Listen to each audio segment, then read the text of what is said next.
நம்ம கொஞ்ச நாளாவே வந்து ஆவின் கனிகள குறித்து தியானிச்சுட்டு இருந்தோம். லாஸ்ட் வீக் வந்து அத நம்ம எப்படி அப்ளை பண்ணலாம்? நம்மளோட வாழ்க்கையில அத நம்ம எப்படி அப்ளை பண்ணலாம்? நம்ம எப்போதும் பண்ணிட்டு இருக்கிற விஷயத்த பண்ணிட்டு இருக்கிற மாரியே ஜெபத்த பண்ணிட்டு, நம்மளோட கிரியையில எந்த சேஞ்சும் இல்லாம இருக்கக்கூடாது அப்படின்னு சொல்லி பார்த்தோம்.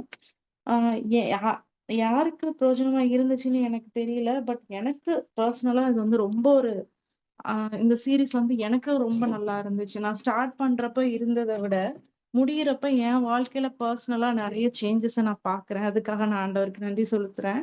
எப்பவுமே ஒரு ஒரு ஏதோ ஒரு கவலையிலே நான் இருந்துட்டு இருந்தேன். இது என்னோட சாட்சின்னு கூட நம்ம எடுத்துக்கலாம். ஏதோ ஒரு பிரச்சனை, கவலையில ஏதாவது ஒரு மைண்டுக்குள்ள அப்படியே நை நை நைன்னு ஓடிட்டே இருக்கும். அப்படிதான் இருந்துச்சு. ஆனா இப்போ இன்னைக்குமே எனக்கு அதே பிரச்சனை தான். அந்த பிரச்சனை எதுவுமே மாறல. ஆ இப்ப நான் காலையில இருந்து இப்ப வரைக்கும் நான் வேலையில தான் உட்கார்ந்துட்டு இருக்கேன். இதுக்கப்புறமும் வந்து நைட்டும் எனக்கு வேலை இருக்க போகுது. குழந்தைய தூங்க வைக்கணும். அடுத்த நாள் மார்னிங் நான் எந்திரிக்கணும். இப்படிதான் என் லைஃப் போகுன்றது எனக்கு தெரிஞ்சிருச்சு. ஏதாவது ஒண்ணு மாறும் அப்படின்னு நான் யோசிச்சேன். ஆனா வந்து எதுவுமே மாறல. ஆனா ஆண்டவர் என்னைய மாத்திருக்காரு. அதுக்காக நான் ஆண்டவருக்கு நன்றி செலுத்துகிறேன். இதெல்லாம் ஹேண்டில் பண்றதுக்கு தேவையான ஒரு ஸ்ட்ரென்த். இது என்னோட பலத்தினால இல்ல. எதுவுமே ஆண்டவர் ஒரு ஸ்ட்ரென்த்த குடுத்தாரு. இது ஒரு ஆவியின் கனிதான்ல. சந்தோஷம்ன்றது ஆவியின் கனிதான். எந்த சூழ்நிலையும் சந்தோஷம் ரம்யமா இருக்க கற்றுக்கொண்டேன் அப்படின்னு சொல்லி ஆண்டவர் சொல்லியிருக்காரு. சோ அதுக்காக நான் ஆண்டவருக்கு நன்றி செலுத்துறேன். சோ இன்னைக்கு நம்ம எத பத்தி பார்க்க போறோம் அப்படின்னா, அப்கிரேட் யுவர் செல்ஃப் அப்படின்னு சொல்லி சொல்லியிருந்தேன்னா, தமிழ்ல அழகா டிரான்ஸ்லேட் பண்ணி ஜெஃப்ரி பிரதர் போட்டிருந்தாங்க. உங்களை மேம்படுத்திக் கொள்ளுங்கள் அப்படின்னு சொல்லிட்டு. நம்மள நம்ம எப்படி மேம்படுத்திக் கொள்ள போறோம்? எப்படி நம்ம அடுத்து நம்ம யோசிக்க போறோம் அப்படின்னு சொல்லி நம்ம பார்க்க போறோம். இது சீரிஸா? இல்ல இந்த வாரம் மட்டுமா? அப்படின்றது எனக்கு தெரியல. ஆண்டவர் எப்படி லீட் பண்றாரோ, அந்த மாதிரி நம்ம போலாம். நம்ம ஒவ்வொருத்தருக்குமே வந்து நம்ம இப்படி இருக்கிற மாரி இருக்கக்கூடாது அப்படின்னு ஒரு ஆசை இருக்கும்ல. அடுத்த லெவல் போணும் அப்படின்னு சொல்ட்டு ஒரு ஆசை இருக்கும். 2 கேட்டகரியா நம்ம பிரிக்கலாம். சில பேருக்கு ஆசை இருக்கும். சில பேருக்கு வந்து எ அ நமக்கு வயசாயிடுச்சு. போதும். இதுவரைக்கும் இருந்தது போதும் அப்படின்னு சொல்லி நெனச்சிட்டு இருப்போம். ஆனா ஆண்டவரோட சித்தம் எப்படின்னா, ஒவ்வொரு நாளும் நம்ம வந்து ஒவ்வொரு விஷயத்துல வளர்ந்துட்டு இருக்கணும் அப்படின்றது ஆண்டவரோட சித்தம். அ பர்த்டே விஷ் பண்றப்போலாம் சொல்லுவாங்க, "ageing like a fine wine" அப்படின்னு சொல்லி சொல்லுவாங்க. அப்படின்னா என்ன அர்த்தம்னா, வயசு ஆக ஆக வந்து ஒயின் வந்து எப்படி நல்லா டேஸ்டியா மாறுதோ, அதே மாதிரி வயசானாலும் நம்ம வந்து நெறைய விஷயங்கள்ல பெர்ஃபெக்ட்டா இருப்போம். இன்னும் பெட்டரா இருப்போம் அப்படின்னு சொல்லி ஒரு விஷ். அதே மாரி தான் ஆண்டவரும் எக்ஸ்பெக்ட் பண்றாரு. ஒவ்வொரு வயசு ஆகும்போதும் நம்ம இன்னும் வந்து மெச்சூரா இருக்க போறோம். இன்னும் ஆண்டவருக்கு பிரயோஜனமா இருக்க போறோம். அதுதான் அந்த ஆண்டவரோட எக்ஸ்பெக்டேஷன். சோ ஒருவேள எனக்கு போதும் இது. இந்த லைஃப் போதும். இதுக்கு மேல நான் என்னத்த சாதிக்க போறேன் அப்படின்னு நீங்க நெனச்சீங்கன்னா, ஆண்டவர் இன்னைக்கு உங்களுக்கு சொல்றாரு, "இல்ல இது முடியல இன்னும்" அப்படின்னு சொல்லிட்டு. நம்ம பைபிள் நெறைய கேரக்டர்ஸ் பார்க்கலாம். மோசே வந்து கிட்டத்தட்ட 80 வயசு. அவர் எல்லாத்தையும் வனாந்திரத்துல லீட் பண்ணிட்டு போம்போது, ஆபிரகாமோட சந்ததி ஸ்டார்ட் ஆனதே வந்து நம்மளுக்கு தெரியும். எவ்ளோ லேட்டா ஸ்டார்ட் ஆச்சுன்னு. சோ ஒவ்வொரு வயசுக்குமே ஆண்டவர் சமூகத்துல வந்து இது முடிஞ்சது கிடையாது. நம்ம நெனச்சுட்டோம், என்னோட வாழ்க்கையோட பர்ப்பஸ் முடிஞ்சிருச்சு அவ்வளவுதான் அப்படின்னு சொல்லிட்டு. ஆனா ஆண்டவருக்கு வந்து எதுவுமே லேட் கிடையாது. சோ ஒருவேள நம்ம வளர வேண்டாம், அவ்வளவுதான் நம்ம முடிஞ்சிருச்சு. நம்ம வந்து இனிமே அடுத்த ஜெனரேஷனோட வளர்ச்சிய தான் நம்ம பார்க்கணும். உட்கார்ந்து வேடிக்கை பார்க்கணும் அப்படின்னு நம்ம நெனச்சோம்னா, இல்ல. நம்மளுக்கும் பெர்சனலா ஒரு சில வளர்ச்சி ஆண்டவர் கொடுக்க போறார். சரி, இப்படி நம்ம வளரணும்னு நெனைக்கிறப்போ நமக்கு என்னெல்லாம் தடையா இருக்கு? நம்ம எப்படி எப்படி வளரப் போறோம் அப்படின்னு சொல்லி பார்க்க போறோம். வளர்ச்சின்றது சரீர பிரகாரமான வளர்ச்சி மட்டும் குறிக்கல. நம்மளோட கெரியர்ல, ஆவிக்குரிய ரீதியான வளர்ச்சி, அது மட்டும் கிடையாது. ஃபினான்ஷியலான வளர்ச்சி, அறிவுல வளர்றது, அறிவுல வளர்ந்து பெருகணும். இந்த மாரி நெறைய டைப் ஆஃப் வளர்ச்சி. Upgrade yourself. அப்கிரேட்னா, நம்ம இது ஃபோன்லலாம் பார்த்தோம் அப்டின்னா, ஒரு வெர்ஷன்ல இருக்கும் சாஃப்ட்வேர்லாம். அதுக்கப்புறம் அடுத்த வெர்ஷன் அப்கிரேட் பண்ணுவாங்க. அதுல என்னென்ன பண்ணுவாங்க அப்டின்னு பார்த்தோம்னா, பக் ஃபிக்ஸ் பண்ணுவாங்க. அப்டின்னா என்ன? அதாவது பிரச்சனை இருக்கு. இப்போ உங்க ஃபோன்ல ஏதாவது ஒரு சாஃப்ட்வேர் ஒர்க் ஆகல. நீங்க கடையில கொண்டு போய் குடுத்தீங்கன்னா, அவங்க வந்து வேற வெர்ஷன்ல இருக்கிற அதுக்கு அடுத்தது உள்ள இருக்கிற சாஃப்ட்வேர போடுவாங்க. அதுல வந்து அந்த பிரச்சனைய ஃபிக்ஸ் பண்ணி வச்சிருப்பாங்க. அப்போ நம்மள நம்மளே மேம்படுத்திக்கிறதுன்றதுல என்னென்ன அடங்கும் அப்டின்னா, நம்மளோட தப்புகள சரி பண்றது. அது மட்டும் இல்ல, நெறைய ஃபீச்சர் ஆட் பண்ணுவாங்க. முன்னாடி நம்ம கிட்ட ஒரு ஃபோன் இருந்திருக்கும்ல. Nokia 1100ன்னு வச்சிருப்போம். அதுல நம்ம நெனச்சு இந்த Zoomல கனெக்ட் பண்ண முடியுமான்னா, முடியாது. வீடியோ பார்க்க முடியுமா? முடியாது. நம்ம நினைச்சோனே இப்போ பெர்க்மன்ஸ் ஃபாதர் பாட்ட கேட்டு வொர்ஷிப் பண்றோம். அதெல்லாம் பண்ணியிருக்க முடியாது. ஆனா இப்ப இருக்கிற ஃபோன்ல நம்ம எல்லாம் பண்றோம். இது வந்து அப்கிரேட் ஆயிருக்கு. மொபைல் ஃபோன் வந்து அப்கிரேட் ஆயிருக்கு. இப்படிப்பட்ட இந்த உலக பிரகாரமான காரியமே அப்கிரேட் ஆகுறப்ப, நம்ம கண்டிப்பா அப்கிரேட் ஆவோம். ஆண்டவர் அதுக்கேத்த வழிய நம்ம நடத்துவார். நெறைய பேருக்கு பிளெஸ்ஸிங்கா இருக்கும். நம்ம இப்ப இருக்கிறது மாரி இருக்க போறது இல்ல. இது ஆண்டவரோட சித்தம். என்னென்ன விஷயங்கள ஆண்டவர் மாத்த போறாரு, தடையா இருக்கு அப்படின்னு சொல்லி நம்ம பார்க்க போறோம். நம்மளோட ஒரு ஒரு செட் ஆஃப் பீப்பிள், நம்மளோட ஃபேவரைட் பீப்பிள் அ இஸ்ரவேல் மக்கள். அவங்க வந்து எகிப்துல இருந்து கானானுக்கு போறாங்க. வாக்குத்தத்தம் இருக்கு. எல்லாருக்கும் இருக்குது. கானானுக்குள்ள போவோம் அப்படின்னு சொல்லி தான் மோசஸால வழிநடத்தப்பட்டு போயிட்டு இருக்காங்க. எண்டிங் தெரிஞ்சிருச்சு. இதே மாரி சிச்சுவேஷன்ல தான் நம்மளும் இருக்கோம்ல. நமக்கு தெரியும். ஆண்டவர் நம்ம கூட தான் இருக்காரு. நம்ம இப்படியே அழிஞ்சு போக மாட்டோம். எல்லாமே மாறும். நம்ம கடன் பிரச்சனை மாறும். வேலை கிடைக்கும். நமக்கு நல்ல இடத்துல திருமணம் ஆகும். நம்மளோட வாழ்க்கை நல்லா இருக்கும். நெறைய பேருக்கு பிளெஸ்ஸிங்கா இருக்கும். நம்ம ஊழியத்துல ஆண்டவர் நெறைய பேருக்கு நெறைய ட்ரீம்ஸ் குடுத்துருக்காரு. இப்படி இவ்வளவு பிரயோஜனமா இருப்போம் அப்படின்னு சொல்லிட்டு. இந்த மாதிரி ஒரு ப்ராமிஸ், ஒரு டெஸ்டினேஷன் நமக்கு இருக்கு. முடிவு நமக்கு தெரியும். மத்தவங்கள மாரி இல்ல. மத்தவங்களுக்கெல்லாம் வந்து ஹோப்லெஸ்ஸா இருக்காங்க. எப்படி என்ன நடக்கும் அடுத்த வேலைன்னு பயத்துல நெறைய பேர் இருக்காங்க. ஆனா நம்ம முடிவ குறித்து நமக்கு ஒரு நம்பிக்கை உண்டு. நிச்சயமாகவே நம்பிக்கை உண்டு. அ நி அ உன் நிச்சயமாகவே முடிவு உண்டு. உன் நம்பிக்கை வீண் போகாது அப்படின்னு சொல்லியிருக்கு. நம்பிக்கையின் தேவன நம்ம ஆராதிக்கிறோம். சோ நமக்கும் அதே மாரி தான் நம்மளும் நம்மளோட ஜர்னிய ஸ்டார்ட் பண்றோம். பயணத்த ஸ்டார்ட் பண்றோம். எகிப்துல இருந்து கானானுக்கு போயிட்டு இருக்கோம் ஒரு வாக்குத்தத்தத்தோட. ஆனா, அந்த மக்களால ரீச் ஆக முடிஞ்சுதுடா அப்படின்னு கேட்டா, நிச்சயமா இல்ல. ஆண்டவர் வந்து நான் உன்னைய வாக்களித்த கானான் தேசத்துக்கு கூட்டிட்டு போவேன் அப்படின்னு சொல்லி வாக்கு குடுத்த உடனே, அடுத்த நிமிஷமே பறந்து போய் முடியும்ல ஆண்டவரால. ஒரு நிமிஷத்துல இங்க இருந்து அங்க கொண்டுட்டு போய் விட முடியும் ஆண்டவரால. ஆனா ஆண்டவர் அப்படி பண்ண மாட்டார். ஏன்னா நம்மள்ல சில சேஞ்சஸ் வேணும். நம்ம அந்த கானான்ல போய் இருக்கணும் அப்படின்னா, நம்ம கேரக்டர் மாறி இருக்கணும். நம்ம அங்க திடீர்னு ஒரு ஒரு பிச்சைக்காரன கொண்டு போய் திடீர்னு ஒரு மாளிகையில விட்டா அவனால மேனேஜ் பண்ண முடியுமா? அதையும் குப்பையா தான் போட்டு வச்சிருப்பான்ல. அங்கேயும் போய் பக்கத்து வீட்ல பிச்சை எடுத்துட்டு தான் இருப்பான். சோ அவன் வந்து அடிமைத்தனத்துல இருக்க ஜனங்கள் வந்து அந்த கானான சுதந்தரிக்கணும் அப்படின்னா, அவங்க சில ட்ரெய்னிங் எடுத்துக்கணும். அந்த ட்ரெய்னிங்ல பாஸ் ஆயிட்டு அங்க போனா தான் அது அவங்களுக்கு உண்மையிலே ஒரு பிளெஸ்ஸிங்கா இருக்கும். நமக்கும் அப்படிதான். நமக்கு ஆண்டவர் வச்சிருக்க வாக்குத்தத்தங்கள்லாம் ரொம்ப பெருசு. நெறைய விஷயங்கள் நமக்காக வச்சிருக்காரு. ஆனா, அத போய் நம்ம அனுபவிக்கணும்னா, நெறைய ட்ரெய்னிங் நமக்கு இருக்குது. நான் ஏற்கனவே சொல்ற மாரி, இந்த கேரக்டர என்னால விடவே முடியல. யோசேப்பு மாதிரி ஒவ்வொரு சர்டன் லெவல் அப்படி போய் முடிச்சா தான், லாஸ்ட்ல போய் அங்க போய் மேல போய் உட்கார முடியும். ராஜாவுக்கு அடுத்த ஸ்தானத்துல. சோ இப்படி நம்மள நாமளே அப்கிரேட் பண்றதுக்கு வாக்குத்தத்தம் ரெடியா இருக்கு. உன்னைய வந்து இந்த மாதிரி நான் வைப்பேன் அப்படின்னு சொல்லி கரெக்ட்டா ரெடியா வச்சிருக்காரு. இப்போ நம்ம அதுல போகுறதுக்கு ஒரே நாள்ல போகாம ஒரு ப்ராசஸ் இருக்கு. ஒரே நாள்ல டாக்டர் ஆக முடியாதுல்ல. எல்கேஜி, யுகேஜி, ஃபர்ஸ்ட் ஸ்டாண்டர்ட்ல இருந்து ஆரம்பிச்சு 12th முடிச்சு, இப்போ நீட் எக்ஸாம் இதெல்லாம் எழுதுனா தான் டாக்டர் ஆக முடியும். அதே மாதிரி சில ப்ராசஸ் இருக்கு. இந்த ப்ராசஸ்ல நம்ம போகும்போது, நம்ம எப்படி இருக்கோம் அப்படிங்கிறது ரொம்ப முக்கியம். சோ ஆண்டவர் வாக்குத்தத்தம் குடுத்திருக்காரு. கடன் இல்லாத வாழ்க்கைய நமக்கு தருவேன் அப்படின்னு சொல்லிட்டு. ஆனா, அந்த சூழ்நிலைய சமாளிக்கணும்ல நம்ம. ஃபினான்ஷியல் மேனேஜ்மென்ட் நம்ம கத்துக்கணும். இப்ப இருக்க கடன எப்படி சமாளிக்கிறதுன்னு கத்துக்கணும் அப்படின்னா, அதுக்கு நம்ம என்னென்ன பண்ணணும் அப்படின்னு சொல்லி என்னென்ன பண்ணக்கூடாது அப்படிங்கிறத நம்ம முதல்ல பார்க்க போறோம். ஆ பைபிள் உங்ககிட்ட இருந்தா, ஒரு சில வசனங்கள் நம்ம ரீட் பண்ணுவோம். ஃபர்ஸ்ட் வந்து பேஸ் அதாவது இத பத்தி வளர்றத பத்தி நம்ம பார்க்க போறோம். பிலிப்பியர் 3:13. 3:12 இருந்தே நான் வந்து படிக்கிறேன். நான் அடைந்தாயிற்று அல்லது முற்றும் தேறினவனானேன் என்று எண்ணாமல், கிறிஸ்து இயேசுவினால் நான் எதற்காக பிடிக்கப்பட்டனோ, அதை நான் பிடித்துக் கொள்ளும்படி ஆசையாய் தொடர்கிறேன் அப்படின்னு சொல்லியிருக்கு. இது எதுக்கு அப்படின்னா, நம்ம அடுத்த லெவல் போகணும். ஆண்டவர் எத வச்சிருக்காரோ, இல்ல முடிஞ்சிருச்சு. இது போதும் எனக்கு. இந்த ஊழியம் போதும். இது எனக்கு போதும் அப்படின்னு சாட்டிஸ்ஃபை இல்லாம, ஆண்டவர் வந்து எதுக்காக நம்மள பிடிச்சாரோ, அத நம்ம வாங்கிக்கணும். நமக்கு ஒரு கிஃப்ட் இருக்குன்னு தெரியுது. அத நம்ம பிடிச்சுக்கணும் அப்படின்னு சொல்லிட்டு, ஆசையாய் தொடருகிறேன் அப்படின்னு சொல்லி, நம்ம அடுத்த ஸ்டெப் போறதுக்கு ஆசையா நம்ம தொடரணும் அப்படின்னு சொல்லி, அழகா பவுல் சொல்லியிருக்காரு. அடுத்தது வந்து சகோதரரே, அதை பிடித்துக் கொண்டேன் என்று நான் எண்ணுகிறதில்ல. ஒன்று செய்கிறேன். இதுதான் ரொம்ப முக்கியமான பாயிண்ட். எது பண்ணக்கூடாது அப்படிங்கிறது. "ஒன்று செய்கிறேன், பின்னானவைகளை மறந்து முன்னானவைகளை நாடி" அப்படின்னு சொல்லியிருக்காரு. இது ஒரு முக்கியமான விஷயம். நம்ம வந்து அடுத்த லெவல் போணும்னா என்ன நம்ம பண்ணணும் அப்படிங்கிறது, நம்ம வந்து முன்னாடி இருந்தத மறந்துரணும். இப்போ நம்ம யோசிச்சு பாருங்களேன்.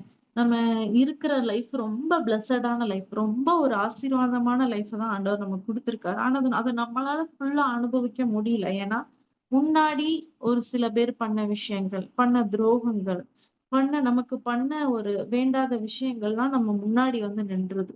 இல்ல?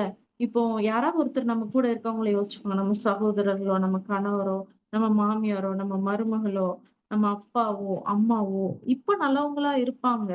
ஆனா அவங்க கிட்ட நம்மளால முன்னாடி மாரி அ நம்மளால நார்மலா இருக்க முடியாது. ஏன் அப்டின்னா, அவங்க முன்னாடி நம்மள ஏதோ ஹர்ட் பண்ணியிருப்பாங்க. முன்னாடி ஏதாவது பண்ண விஷயம் நம்ம மைண்ட்ல ஓடிட்டே இருக்கும். பயமா இருக்கும். அவங்ககிட்ட பேசுறதுக்கோ, அவங்ககிட்ட நார்மலா இருக்கிறதுக்கோ பயம் வந்துரும். ஏன்னா, அத மறுபடியும் அதே மாரி பண்ணிருவாங்களோ! அப்டின்ற ஒரு பயம். ஸோ இந்த மாதிரி ஒரு பயத்தோட பழைய முன்னாடி நடந்த விஷயங்கள நம்ம யோசிச்சுட்டே இருந்தோம் அப்டின்னா, நம்மளால கானானுக்கு போகவே முடியாது. எப்படி வந்து இஸ்ரவேல் மக்கள் அந்த வனாந்திரத்துல சுத்தி, சுத்தி, சுத்தி வந்துட்டு இருந்தாங்கல்ல. 11 நாள் நடைப்பயணம் அப்டின்னு சொல்றாங்க. இப்ப இருக்கிற மாரி பஸ்லனானா உடனே வந்து போயிரலாம். ஆனா, அவங்க எவ்ளோ நாளா அங்கேயே சுத்திட்டு இருக்காங்க. ஏன் அப்டின்னா, அவங்களால அந்த பின்னானவைகள மறக்கவே முடியல. நம்ம அந்த வசனத்த எடுத்து படிக்கலாம். இல்ல நோட் பண்ணி வச்சுட்டு கூட நீங்க அப்புறமா எடுத்து படிக்கலாம். அவங்களோட மைண்ட் செட் வந்து அத தாண்டி வரவே இல்ல. அந்த அடிமைத்தனத்துல வெளிய வந்துட்டாங்க. அஃபிஷியலா பார்த்தீங்க அப்டின்னா, அவங்க எகிப்தோட அடிமை கிடையாது. எகிப்துல இருந்து வெளிய வந்த உடனவே எகிப்தோட அடிமை கிடையாது. ஆனா கானானுக்குள்ளயும் போகல. அந்த ப்ராசஸ்ல இருக்காங்க. அங்கருந்து வெளிய வந்துட்டாங்க. ஆக்சுவலா என்ன ஆயிருக்கணும்? அங்கருந்து எகிப்துல இருந்து வெளிய வந்த உடனே அவங்கலாம் ரொம்ப ஹேப்பியா இருந்திருக்கணும். "அப்பா! நம்ம எவ்ளோ நாளா கஷ்டப்பட்டுருக்கோம்ல. எ ஒருத்தனுக்கு அடிமையா சொல்றதெல்லாம் செஞ்சுட்டு, முதல்ல செங்கல் அறுக்க சொன்னான். சரின்னு பண்ணோம். அதுக்கப்புறம் அதோட மெட்டீரியல் அந்த மூலப்பொருளையே நம்மள எடுக்க சொன்னான். ஓடி, ஓடி வேலை செஞ்சோம். அ எவ்ளோ கஷ்டப்பட்டோம் ஒரு அடிமை அவன் ஆண் குழந்தைகளெல்லாம் கொல்ல சொன்னானே! நம்மளோட பிள்ளைங்களெல்லாம் இழந்துட்டு நின்னோமே நம்ம. ஆ இப்போ பாருங்க எவ்ளோ நகையோட நம்மள அனுப்பிச்சிருக்காங்க. அதுக்கு முன்னாடி பண்ண அற்புதங்கள்லாம் பார்த்தீங்கன்னா, பயங்கரமா இருக்கும்ல. அந்த 10 வாதைகள குடுத்து, எவ்ளோ அழகா ரிலீஸ் பண்ணி கூட்டிட்டு வர்றாரு. நம்மளையும் ஆண்டவர் வந்து நெறைய இடத்துல இருந்து ரிலீஸ் பண்ணி கூட்டிட்டு வந்திருக்காரு. நெறைய கட்டுகள்ல இருந்து. நம்ம நெனச்சிருப்போமா? நம்ம இவ்ளோ ஹேப்பியா இருப்போம். ஒருவேளை ஏதாவது வியாதியா இருந்திருக்கலாம். ஏதோ ஒரு பிரச்சனை, ஏதோ ஒரு இழப்புல இருந்து நம்ம அதுல இருந்து மீள முடியாம இருந்திருக்கலாம். ஏதோ ஒரு ஆ கடன் பிரச்சனையில இருந்திருக்கலாம். இதோட முடிஞ்சது. இதுல இருந்து வெளியவே வர முடியாதுன்னு நம்ம நெனச்சிட்டு இருந்திருக்கலாம். ஆனா, அந்த 10 வாதைகளை குடுத்து இஸ்ரவேல் மக்கள கூட்டிட்டு வந்த மாதிரி, நம்மளையும் வந்து பெரிய, பெரிய, பெரிய அற்புதங்கள செஞ்சு அதிலிருந்து வெளியில கூட்டிட்டு வந்துட்டாரு ஆண்டவரு. ஆனா, அந்த மக்கள் வந்து இன்னுமே அடிமைத்தனத்துல தான் இருக்காங்க. அவங்க வந்து பிசிக்கலா ஆ எகிப்துல இருந்து வெளிய வந்துட்டாங்க. ஆனா மென்டலா வரல. இப்போ நான் சொன்ன வார்த்தைய ஒரு வாட்டி உங்க மனசுல சொல்லி பாருங்க.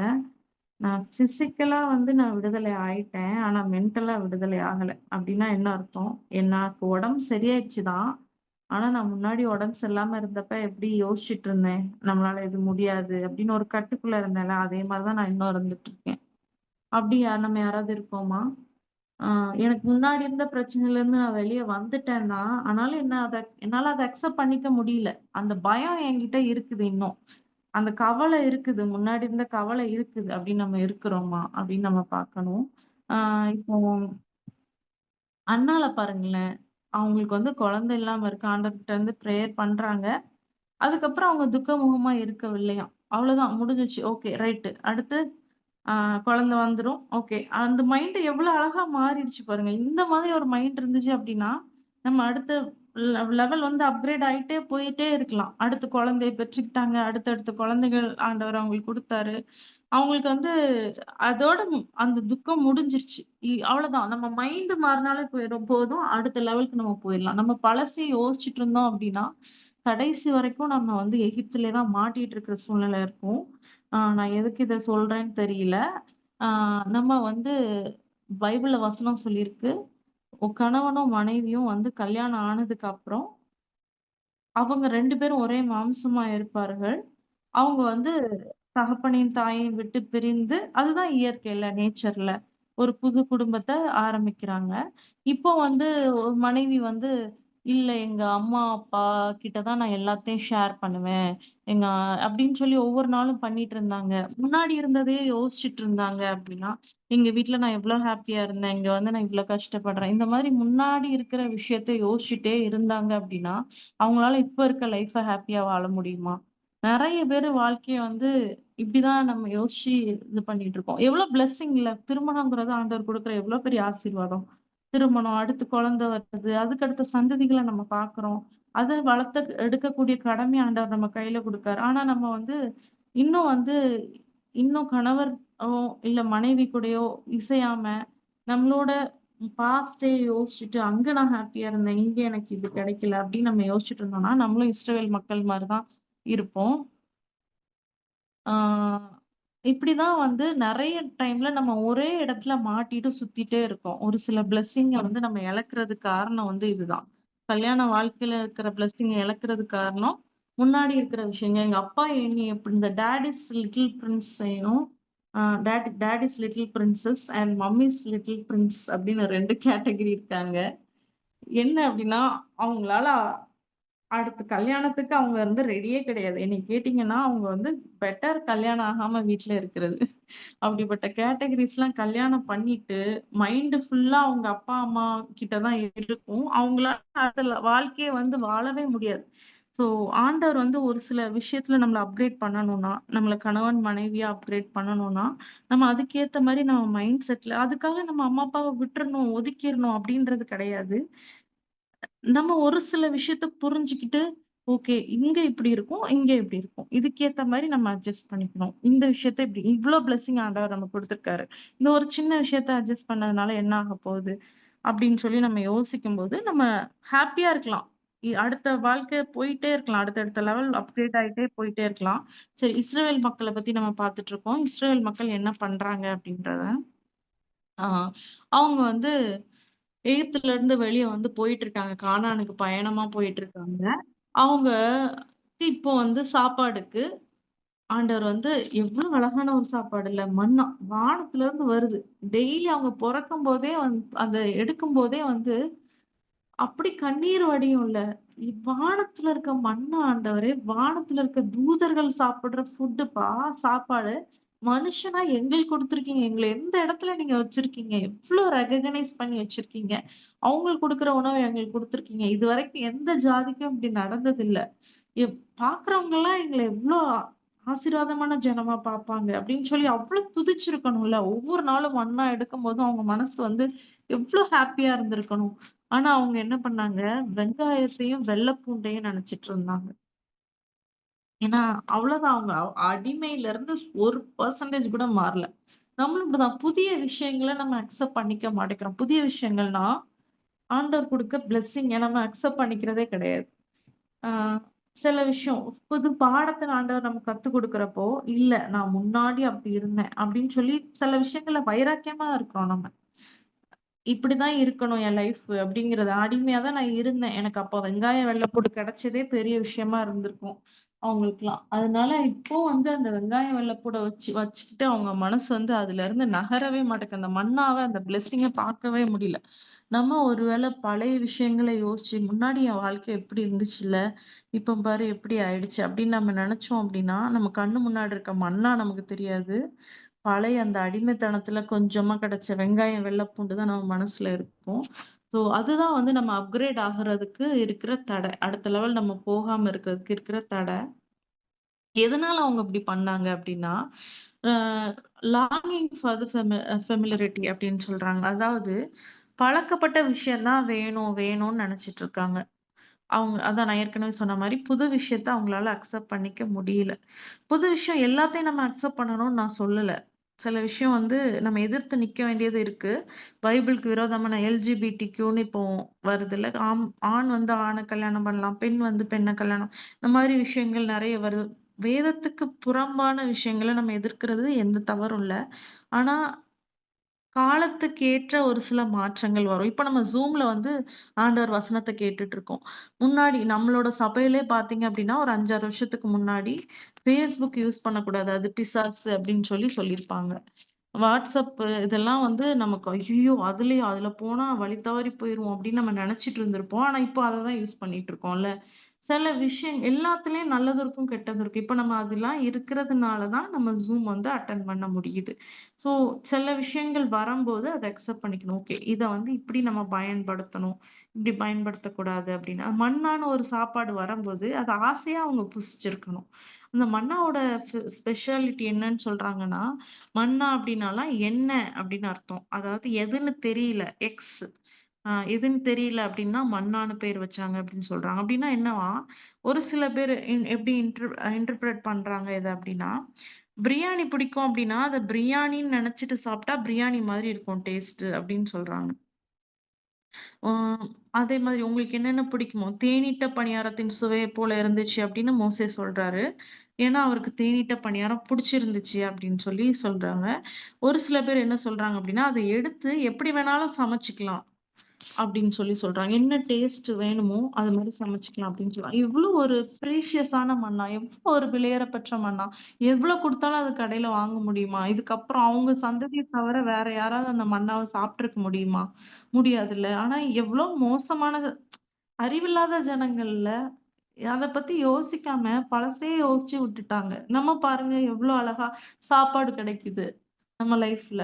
ஏதாவது ஒரு குறை வச்சிருக்காரா ஆண்டவரு? நல்ல நடமாடுறோம். நல்லா பேசுறோம். நல்ல ஒரு நெட்வொர்க் குடுத்திருக்காரு. நல்ல சொந்தங்கள குடுத்திருக்காரு. நல்ல ஃப்ரெண்ட்ஸ், நல்ல சபைய குடுத்திருக்காரு. எவ்ளோ சந்தோஷமா இருக்கணும்ல. இன்னும் நம்ம யோசிச்சு பார்த்தோம் அப்டின்னா, நமக்கு ஸ்பெஷலா ஆண்டவர் குடுத்திருக்கிற விஷயத்தெல்லாம் யோசிச்சு பார்த்தா, மன்னா மாதிரி ஸ்பெஷலான விஷயம். யாருக்கும் கிடைக்காத ஒரு வாழ்க்கைய ஆண்டவர் நமக்கு குடுத்திருக்காரு. நம்ம ஒவ்வொருத்தரையும் ஸ்பெஷலா வச்சிருக்காரு. ஆனா நம்ம வந்து பழச யோசிச்சுட்டு இருந்தோம்னா, நம்ம கானான்குள்ள போகவே முடியாது. இங்கேயே தான் சுத்திட்டு இருப்போம். நம்ம நெனைக்கிறோம் ஆண்டவர்ட்ட கொஸ்டின் கேட்கிறோம். "ஏன் இந்த பாடுகள் அப்பா? ஏன் இந்த போராட்டம்? ஏன் நான் இப்படி சுத்திக்கிட்டு இருக்கேன்?" அப்படின்னா, அதுக்கு நான் காரணம் கிடையாது. நான் ப்ராமிஸ் குடுத்துட்டேன். நீ வந்து அங்க விட்டு வெளிய வர்றதுக்கு உனக்கு மனசு இல்ல. எகிப்த விட்டு உனக்கு வெளிய வர மனசு இல்லாதனால தான், நீ இப்படியே சுத்திட்டு இருக்க கானானுக்குள்ள போ முடியாம அப்படின்னு ஆண்டவர் சொல்றாரு. சரி இந்த இஸ்ரவேல் மக்கள் வந்து எதுக்காக மன்னாவ அ மன்னாவ யோசிக்க முடியாம பழசு வெங்காயத்த வெள்ளப்பூட யோசிச்சுட்டு இருந்தாங்கன்னு நம்ம பார்க்குறோம். டிஸ்கன்டென்ட் அண்ட் ரெபெல்லியன் அதான். ஆ என்ன சொல்லுவாங்க? குண்டு சட்டியில குதிரை ஓட்டுறது அப்படின்னு சொல்லுவாங்க. ஒரு பிராட் மைண்டே கிடையாது அவங்களுக்கு. டிஸ்கன்டென்ட் அவ்வளோதான். இதுதான், அதுதான். வெங்காயம், வெள்ளப்பூண்டு தான். அப்பா! செம்ம டேஸ்ட்டு அப்படின்னு சொல்லிட்டு. ரெபெலியன் எதிர்த்து நிக்கக்கூடியவங்களா இருந்தாங்க. ஒரு ஒரு சில மக்களுக்கு நம்ம நல்லது செஞ்சாலுமே, அவங்களுக்கு அது புரியாது. நன்றி உள்ளவங்களா இருக்க மாட்டாங்கல்ல, சில பேரு. அந்த மாதிரியான ஒரு கேரக்டர். முரட்டாட்டம் உள்ள ஜனங்கள், வணங்கா கழுத்துள்ள ஜனங்கள் அப்படின்னு ஆண்டவர் சொல்றாரு. நம்ம இவ்ளோ குறை சொல்றோம். ஆனா நெறைய டைம்ல நம்மளுக்கும் அதே கேரக்டர் இருக்குது. அதனால தான் ஆண்டவர் வந்து அந்த ஜனங்கள பத்தி பைபிள்ல எழுதியிருக்காரு. நமக்கு முன்னோட்டமா. அதுக்கப்புறம் என்ன அப்டின்னா, அ அவங்களோட ஃபோர்ஷேடோயிங் ஃபியூச்சர் இஷ்யூஸ் அதாவது அவங்க அடுத்து என்ன பண்றது? அப்டின்ற ஒரு பயமும் அவங்க கிட்ட இருந்துச்சு. அ என்ன ஆகும்? மன்னா இன்னைக்கு கிடைக்குது. நாளைக்கு நின்னு போச்சுன்னா என்ன ஆச்சு? என்ன ஆகும்? அட்லீஸ்ட் நம்ம எகிப்துலயாவது டெய்லி ஒரு சாப்பாடு கிடைச்சதே. ஆண்டவர் ஒவ்வொரு நாளைக்கும் போஷிச்சுட்டு இருக்காரு. ஆனா அவங்களுக்கு வந்து அது ஒரு பயமாயிடுச்சு. நான் எகிப்துல இருந்திருந்தா நல்லா இருக்கும். எகிப்துல எனக்கு பிரேத குழி இல்லன்னா, இங்க எங்கள கூட்டிட்டு வந்தீங்க அப்படின்னு கேட்கறாங்க. அ ஒரு நம்பிக்கை இல்லாம எதிர்காலத்த குறித்து பயம் அவங்க கிட்ட இருந்துச்சு. அதனால அவங்களால கானானுக்குள்ள போ முடியல. டைம் ஆயிடுச்சு. ஸோ நான் கொஞ்சம் ஃபாஸ்ட்டாவே முடிக்கிறேன். ஆ நமக்கும் ஒரு வேள இன்னைக்கு நம்ம ஹேப்பியா இருப்போம். ஆனா என்ன ஆகும்? என் பிள்ளைங்க வளர்ந்து என்னைய பார்ப்பாங்களா? என் பிள்ளைங்களுக்கு கல்யாணம் எப்படி நடக்கும்? ஆ எனக்கு வேலை கிடைக்குமா? நான் படிச்சுட்டு இருக்கேன். எனக்கு வேலை கிடைக்குமா? எனக்கு கடைசி காலத்துல நான் என்ன பண்ணட்டும்? என்னைய யார் பார்த்துக்குவா? நடு ரோட்ல விட்டுருவாங்களா? இந்த மாதிரி நெறைய கவலை வந்துருது. அதனால இன்னைக்கு ஆண்டவர் என்ன செஞ்சிருக்காரோ, அந்த பிளெஸ்ஸிங்க நம்மளால என்ஜாய் பண்ணி ஹேப்பியா இருக்க முடியல. எப்படி இஸ்ரவேல் மக்கள் வந்து அ ஃபியூச்சர யோசிச்சாங்களோ, பாஸ்ட்டையும் விட முடியல, ஃபியூச்சரையும் விட முடியல, யோசிக்காம இருக்க முடியல. கரண்ட்டா நடக்கிற சந்தோஷத்த அவங்களால சந்தோஷமா இருக்க முடியல. இப்படி ஒரு பிரச்சனையில நம்ம மாட்டிட்டு இருந்தோம் அப்படின்னா, கண்டிப்பா நம்மளால அடுத்த லெவலுக்கு போக முடியாது. ஸோ, அதனால நம்ம வந்து நம்ம அடுத்த லெவலுக்கு போணும்னா, இந்த 2 விஷயத்தையும் விட்டுறணும். இன்னொன்னு ஒரு விஷயம் என்ன அப்டின்னா, இச்சை ஸ்பிரிச்சுவல் இம்ப்ளிகேஷன்ஸ் அப்டின்னு சொல்றாங்க. அதாவது ஆ எ என்னன்னா, ஆசை. மத்தவங்கள பார்த்து ஒரு ஆசை. அந்த மக்களுக்கு வந்து அவ்ளோ மண்ணா கிடைக்குது. அத எப்படி சமைச்சு சாப்பிட்டாலும் அந்த டேஸ்ட் வருது. ஆனாலும் வந்து அவங்க நான்வெஜ் வேணும்னு கேட்டாங்க. ஆ அது வந்து வாயில இருக்கும்போதே ஆண்டவர் அடிச்சுட்டாராம். அப்ப அவருக்கு எவ்ளோ கோவம் வந்திருக்கும்ல ஆண்டவரு. ஒருத்தவங்கள அப்படி பொத்தி, பொத்தி, பொத்தி பாதுகாத்து, எல்லாமே பார்த்து, மேகஸ்தம்பம், அக்கினி ஸ்தம்பத்த குடுத்து, தண்ணி குடுத்து, எல்லா விஷயத்தையும் குடுத்து கூட்டிட்டு வராரு. வரும்போது, இது இல்ல, அது இல்ல, அப்படி இருந்தோம் நாங்க. அவ்ளோ ஹேப்பியா இருந்தோம். இப்படி இருந்தோம். ஆண்டவருக்கு தெரியாதாங்க? அங்க அவங்க அவங்களோட கூக்குரல் ஆண்டவர்கிட்ட வந்து எட்டுனதுனால தானே அவர் அங்கருந்து கூட்டிட்டு வந்தார்ல. அவர்கிட்ட போயிட்டு, நான் அங்க நல்லா இருந்தோமே! அப்படின்னு முறுமுறுத்துட்டு இருந்தா, அவர் மனசு எவ்ளோ கஷ்டப்பட்டிருந்தா, அந்த ஜனங்கள ஆண்டவர் அழிச்சிருப்பாரு. அழிக்கிறது அவர் நோக்கமே கிடையாது. அவர் வந்து நம்ம எப்படி பிள்ளைங்கள அடிச்சுட்டு உட்கார்ந்து அழுகுறோம்ல, அதே மாரி தான் அவர் வந்து அந்த மக்கள அடிச்சுட்டு அழுதுருப்பாரு. மனசு ரொம்ப வருத்தப்பட்டுருக்கும் அவருக்கு. ச்சே! எவ்ளோ செஞ்சும் ஒரு நன்றி இருக்கா? அப்படின்னு சொல்லிட்டு. மத்தவங்கள பார்க்குறாங்க. மத்த தேசத்துல இருக்க மக்கள பார்த்தோம் பாருங்க. எகிப்துல இருக்க மக்கள பாருங்க. எகிப்து மக்கள்லாம் எப்படி இந்த நேரத்துல என்னென்ன சாப்பிட்டுட்டு இருப்பாங்கல்ல. வெங்காயம் வெள்ள போட்டு சாப்பிட்டுருப்பாங்க.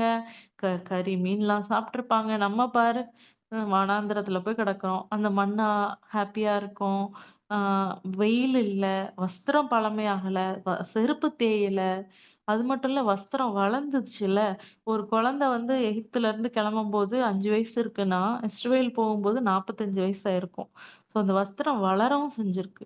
எவ்ளோ பெரிய பெரிய அற்புதங்கள்லாம் நடந்துட்டு இருக்கு. அது எதுவுமே தெரியாம, மத்த மக்கள் மாரி நாங்க இருக்கணும். மத்த மக்களுக்கு வழி நடத்திட்டு போகுறதுக்கு ஒரு தேவன் இருக்கு. ஒரு ஸ்டாச்சுவ அவங்க வணங்குறாங்க. அதுதான் நெனைக்கிறாங்க. அத மாரி எங்களுக்கு இல்லையே! அப்படின்னு இல்லாத விஷயங்கள வச்சு மத்தவங்கள கம்பேர் பண்ணி கஷ்டப்பட்டுட்டே இருந்ததுனால தான் அவங்களால கானானுக்குள்ள பிரவேசிக்க முடியல. நம்மளும் ஒரு வேள ஆ இப்போ நம்ம ஏதோ ஒரு இடத்துல அடுத்த லெவலுக்கு நம்ம போணும். அடுத்த வேலை மாறணும். எது பண்ணணும் அப்டின்னா, மத்தவங்களோட நம்ம கம்பேர் பண்ணக்கூடாது. என் சகோதரன பாருங்க, என் சகோதரிய பாருங்க. அவங்க இவ்ளோ சம்பாதிக்கிறாங்க. என் கூட தான் படிச்சாங்க. பாரேன் எவ்ளோ சம்பாதிக்கிறா! அவளுக்கெல்லாம் வேலை கிடைச்சிருச்சு. அ இவங்க எங்க பக்கத்து வீட்டுக்காரங்க பையன பாருங்க இவ்ளோ சம்பாதிக்கிறான். அவங்க வாழ்க்கை எப்படி இருக்கு? அவங்க எவ்ளோ அழகா வீடு கட்டிட்டாங்க அப்படின்னு நம்ம யோசிச்சுட்டு இருந்தோம்னா, நம்மளோட மண்ணாவோட சுவையே நமக்கு தெரியாம போயிடும். அப்போ நம்ம அடுத்த லெவலுக்கு போக முடியாது. கானான்குள்ள போய் சேர முடியாது. நம்ம இன்னைக்கு நெறைய விஷயங்கள பார்த்துருக்கோம். இன்னும் நெறைய இருக்குது. ஆனா நம்ம அடுத்த வாரம் ஆண்டவருக்கு சித்தமானா பார்ப்போம். ஆண்டவர் இத பேச நம்ம கன்டின்யூ பண்ணலாம். இல்லன்னா நான் சம்மரைஸ் பண்ணி முடிச்சுடுறேன். ஆ நம்ம அடுத்த லெவலுக்கு போகணும் அப்டின்னா, நமக்கு நெறைய தடைகள் இருக்கு. அதுல ஒண்ணு என்னன்னா, நம்ம இன்னும் பழைய விஷயங்களே யோசிச்சுட்டு இருக்கோம். அடிமைத்தனத்தின் வாழ்க்கைய, என் வாழ்க்கை அப்டி இருந்துச்சு, இப்போ இது இல்லன்னு யோசிச்சுட்டு இருக்கோம். அதனால போக முடியல. 2வது விஷயம் ஃபியூச்சர பத்தின பயம். இதுக்கப்புறம் என்ன ஆகுமோ? இந்த வழியில நம்ம போயிட்டு இருக்குமோ, இதோட முடிவு எப்படி இருக்குமோ? அப்படின்னு சொல்லி பயம். அனுதினமும் ஆண்டவர் நடத்திட்டு வரத நம்ம மறந்துட்டு ஃபியூச்சர நெனச்சு பயந்துட்டு இருக்கோம். 3வது விஷயம் என்னன்னா, மத்தவங்களோட நம்ம லைஃப கம்பேர் பண்ணி பார்த்துட்டு, இது இல்ல, அது இல்லன்னு நெனச்சுட்டு, நம்ம ஆ நம்மளோட அடுத்த வருஷம் நம்ம அப்கிரேட் ஆகாம இருக்கிறோம். பிலிப்பியர் 3:12, 13 மறுபடியும் நான் 13வது வசனத்த படிக்கிறேன். சகோதரரே, அதைப் பிடித்துக் கொண்டேன் என்று நான் எண்ணுகிறதில்லை. ஒன்று செய்கிறேன். பின்னானவைகளை மறந்து, முன்னானவைகளை நாடி, கிறிஸ்து இயேசுவுக்குள் தேவன் அழைத்த பரம அழைப்பின் பந்தயப் பொருளுக்காக இலக்கை நோக்கித் தொடருகிறேன். அப்படின்னு சொல்லி அழகா பவுல் சொல்றாரு. அடுத்த லெவல் போறேன். என்னோட இலக்கு என்னன்னு எனக்கு தெரியும். அதுல நான் போறேன். அதுக்காக நான் பின்னானவைகள் எல்லாம் மறந்து, முன்னானவைகளை நோக்கி நான் ஆண்டவர்கிட்ட நான் போறேன் அப்படின்னு சொல்லி பவுல் அழகா சொல்றாரு. இப்படி நம்ம வாழ்க்கைய ஆண்டவர் நிச்சயமா மாற்றுவாரு. எல்லா விதத்திலயும் நம்ம அப்கிரேட் ஆவோம். ஒ பிசிக்கலாவும் சரி, அதாவது உடம்பு சரியில்லாம இருந்தா சரியாயி வெளிய வருவோம். கண்டிப்பா நம்ம வருவோம். இவ்ளோ நாள் ஆண்டவர் நம்மள நடத்தியிருக்காரு. அப்படியே நம்மள விட போறது கிடையாது. வருவோம். ஃபினான்ஷியலா நம்ம காசு இல்லாம, சாப்பிடுறதுக்கு வழி இல்லாம இருந்தோம் அப்படின்னா, இப்படியே நம்ம இருக்க போறதில்ல. ஆண்டவரோட சித்தம் இது கிடையாது. வருவோம். ஸ்பிரிச்சுவலாவும் நம்ம வளருவோம். மத்தவங்களுக்கு முன்பா நம்ம வந்து சாட்சியா நம்ம நிப்போம். எல்லா விதத்திலயும் ஆண்டவர் நம்மள அப்கிரேட் பண்ணுவாரு. கர்த்தர் தாமே நம்ம ஒவ்வொருத்தரையும் ஆசீர்வதிப்பாராக. ஆமென்.